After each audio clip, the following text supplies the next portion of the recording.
आज के इस लेक्चर में मैं बताऊंगा कि अगर ज़मीन का प्लॉट इस तरह की शेप का है तो उसका एरिया हम कैसे कैलकुलेट करें। इससे पहले मैंने एक लेक्चर बताया था कि अगर फील्ड ट्रायंगुलर है, त्रिभुजाकार है, तो उसका हम एरिया कैसे कैलकुलेट करते हैं। डिफरेंट तरीके के कई प्रकार के त्रिभुजाकार हो सकते हैं, तो उस लेक्चर को देखिए। और अगर खेत ऐसा है तो जो हम फार्मूला जनरली यूज़ करते हैं वो गलत फार्मूला है। तो सही फार्मूला क्या है ताकि हम इसका सही एरिया नाप सकें। और ये एरिया मेजरमेंट इसलिए ज़रूरी है कि इसमें हमको कितना सीड डालना है या कितनी दवाई डालनी है, कितना हर्बिसाइड डालना है, कितनी हमें खाद देनी है, फर्टिलाइजर की कैलकुलेशन सारी इस फील्ड पे होती है। दूसरा, अगर हमें इसके 3 भाग करने हैं या 4 भाग करने हैं या 2 भाग बराबर बराबर करने हैं, तो इसको हम कैसे करेंगे बिना एरिया जाने। तो इसलिए एरिया जानना बहुत ज़रूरी है। तो आज के लेक्चर में बताऊंगा कि अगर इस तरह का कुछ टेढ़ा मेढ़ा प्लॉट है तो हम उसका एरिया कैसे कैलकुलेट करते हैं। तो ये जो लेक्चर है किसानों के लिए बहुत महत्वपूर्ण लेक्चर है, क्योंकि वो उनको ज़रूरत होती है एरिया कैलकुलेशन करने की। या कभी परिवार में कोई बंटवारा होता है तो हम खेत को जो बंटवारा करते हैं बराबर हिस्सों में करते हैं, तो इसलिए पहले ये जानना ज़रूरी है। फिर किसी और लेक्चर में मैं बताऊंगा कि अगर कोई खेत है उसके 2 बराबर या 3 बराबर हिस्से हम कैसे कर सकते हैं अगर फील्ड हमारा त्रिभुजाकार है या किसी अलग प्रकार की आकृति का है।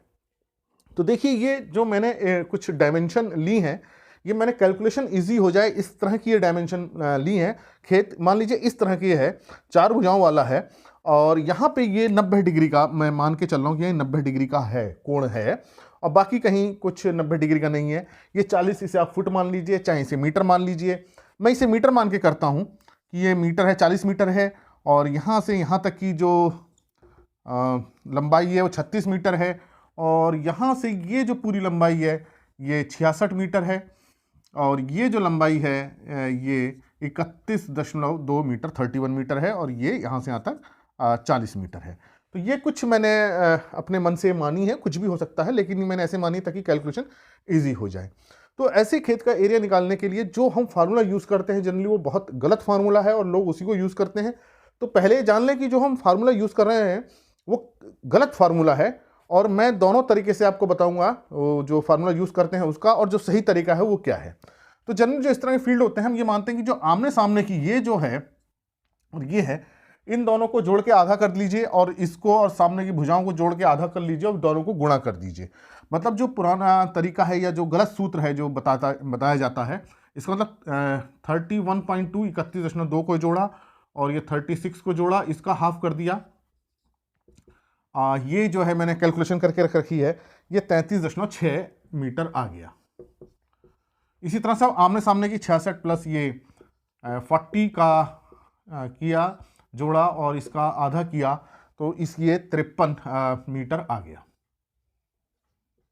ये मैंने कैलकुलेट करके रखा हुआ है।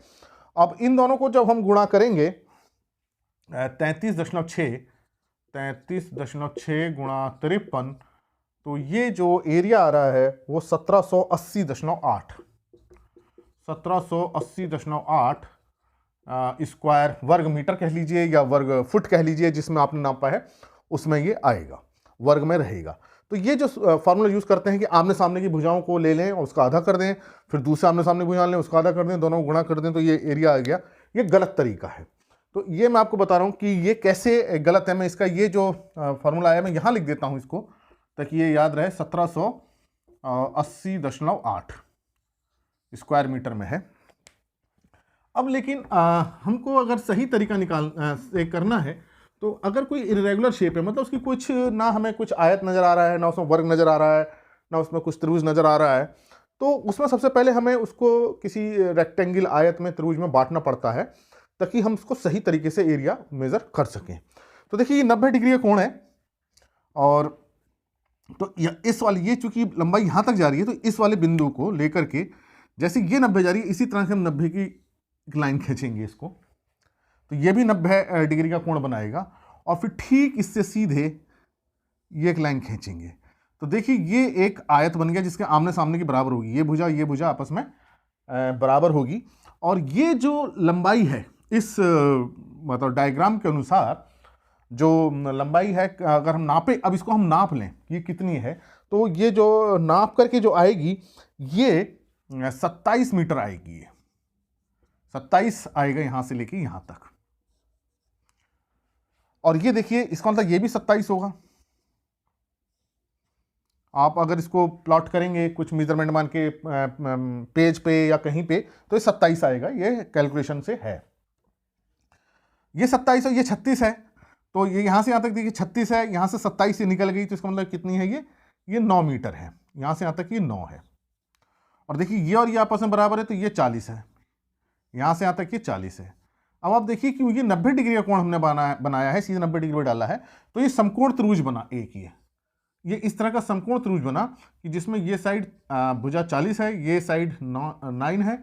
तो अगर हम अब इसमें पाइथागोरस थ्योरम लगाएंगे, मतलब कि इसका स्क्वायर प्लस इसका स्क्वायर इसके स्क्वायर के बराबर आएगा, इसको मैं ए बी सी मान लूँ, तो ए बी का स्क्वायर, ये पाइथागोरस की थ्योरम होती है, मतलब परपेंडिकुलर लंब और आधार, परपेंडिकुलर और बेस का स्क्वायर जो होता है हाइपोटेन्यूस मतलब विकर्ण के स्क्वायर के बराबर होता है। ये ऐसे आएगा, इस भुजा का और इस भुजा का वर्ग उस तीसरी भुजा के वर्ग के बराबर। तो इसका मतलब 40 का स्क्वायर प्लस 9 का स्क्वायर, ये हो गया हमारा, निकालेंगे तो ये 41 का स्क्वायर आएगा। आप निकाले देखेंगे तो इतना ही आएगा 41। तो इसका मतलब AC जो है वो 41 मीटर आएगी। आप इसको खुद भी कैलकुलेट कर लीजिएगा।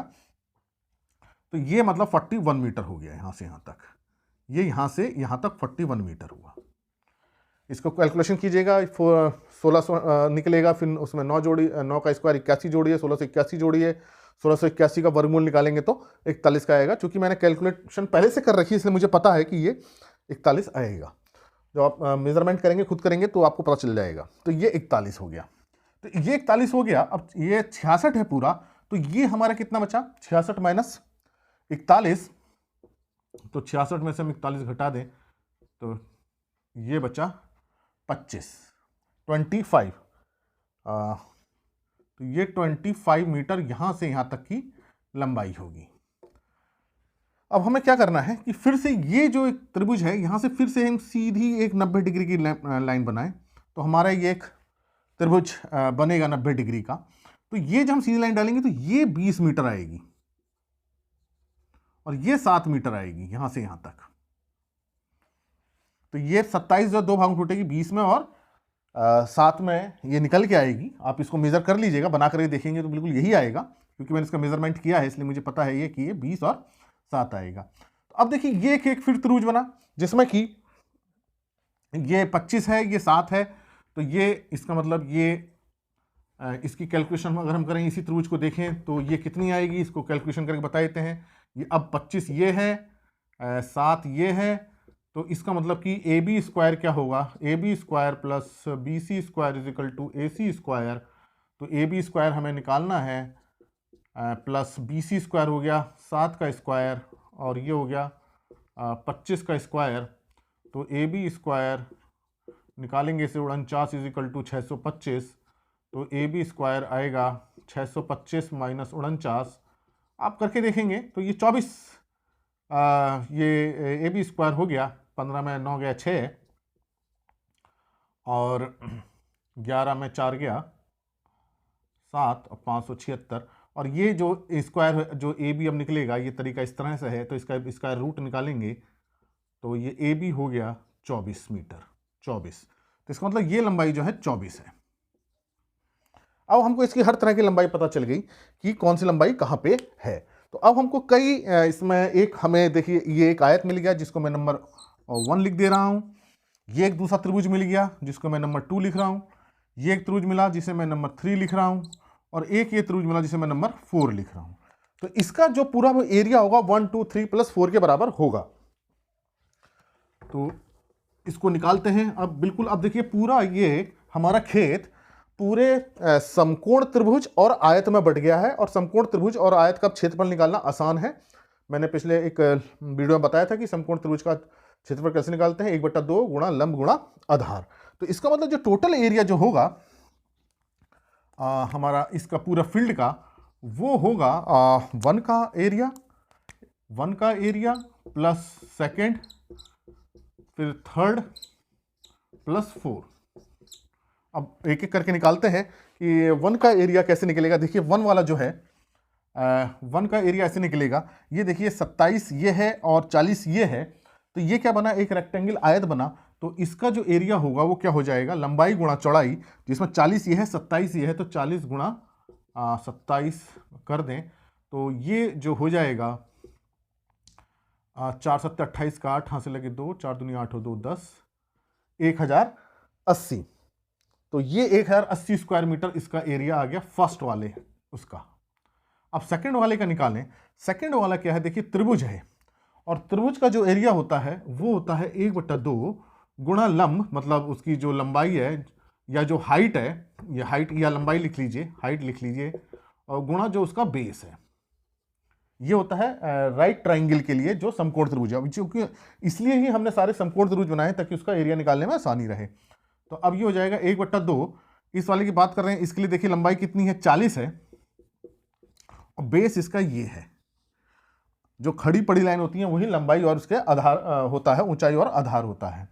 तो 40 गुणा, और ये जो तिरछी लाइन होती है इसका विकर्ण होता है। विकर्ण का प्रयोग हम एरिया कैलकुलेशन में नहीं करते हैं। उसकी जो लंबाई है, मतलब जो ऊंचाई है और जो उसका आधार है, दोनों गुणा करके आधा कर दीजिए। ये मैंने, आप वीडियो देखिएगा, मैंने उसमें बताया है ये एक। तो 40 गुणा 9, तो ये हो गया 20 गुणा 9, तो जो सेकंड का एरिया हुआ वो हुआ 180 स्क्वायर मीटर। इसको ऐसे पता रहे, इसको ऐसे कर लेते हैं। अब थर्ड का एरिया देखिए, थर्ड का एरिया फिर त्रिभुज है जिसकी लंबाई 24 मीटर है और आधार 7 है।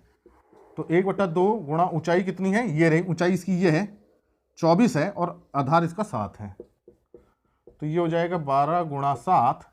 तो थर्ड का एरिया हो गया 84 स्क्वायर मीटर। फोर्थ को हम देखते हैं, अगर फोर्थ वाला अब ये आता है, ये भी देखिए समकोण त्रिभुज है। हमने इसलिए ही समकोण त्रिभुज बनाए हैं ताकि उसका हमें एरिया निकालने में आसानी रहे। अब उसकी लंबाई देखिए 24 ही है और आधार 20 है। तो 1/2 गुणा लंबाई 24 गुणा आधार 20, मतलब 12 गुणा 20। तो इस फोर्थ का एरिया हो गया 240 स्क्वायर मीटर।